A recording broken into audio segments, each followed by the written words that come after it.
জিন্দাবাদ জিন্দাবাদ জিন্দাবাদ জিন্দাবাদ বঙ্গলা জিন্দাবাদ সংঘ জিন্দাবাদ জিন্দাবাদ জিন্দাবাদ জিন্দাবাদ হিমন্ত বিশ্ব শর্মা জিন্দাবাদ।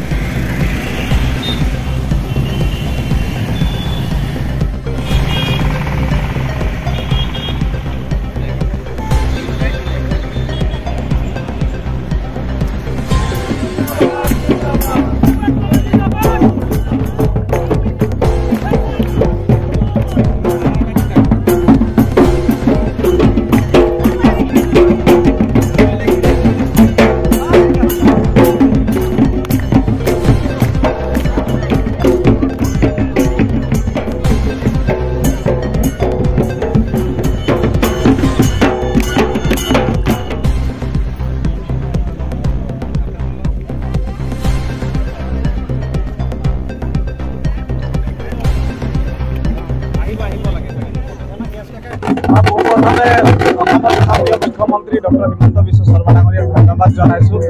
তেখেতৰ মন্ত্ৰী সভাত স্থান দিয়াৰ বাবে আৰু তেখেতক ধন্যবাদ জনাইছো তিনিটা বিভাগৰ দায়িত্ব দিয়াৰ বাবে শ্ৰম বিভাগ চাহ জনগোষ্ঠী আদিবাসী উন্নয়ন বিভাগ আৰু গৃহ বিভাগৰ এটা অংশ যিটো তেওঁ দায়িত্ব দিছে তাৰ বাবে মই তেখেতক বহুত বহুত ধন্যবাদ জনাইছো আৰু তেওঁ যি আস্থা আৰু বিশ্বাস ৰাখি পেলাই মোক দায়িত্ব অৰ্পণ কৰিছে সেই দায়িত্বখিনি মই নিষ্ঠা আৰু সততাৰে পালন কৰি যাবলৈ চেষ্টা কৰিম। আমাৰ বাগিচাৰ যি ৰাইজ বা আদিবাসী চাহ জনগোষ্ঠীৰ ৰাইজ সঁচাকৈ যথেষ্ট পিছপৰা, কিন্তু 2016 চনৰ পৰা যেতিয়াৰ পৰা ভাৰতীয় জনতা পাৰ্টীৰ চৰকাৰ হ'ল আৰু পৰৱৰ্তী সময়ত মাননীয় মুখ্যমন্ত্ৰী ডক্টৰ হিমন্ত বিশ্ব শৰ্মা ডাঙৰীয়া যেতিয়াৰ পৰা মুখ্যমন্ত্ৰীৰ দায়িত্ব ল'লে তাৰ পিছৰ পৰাই বাগিচা অঞ্চলত চাহ জনগোষ্ঠী আদিবাসী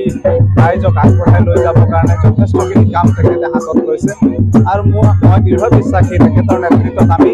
এই পিছপৰা জনগোষ্ঠীটোক যথেষ্ট আগবঢ়াই লৈ যাবলৈ সক্ষম হ'ম।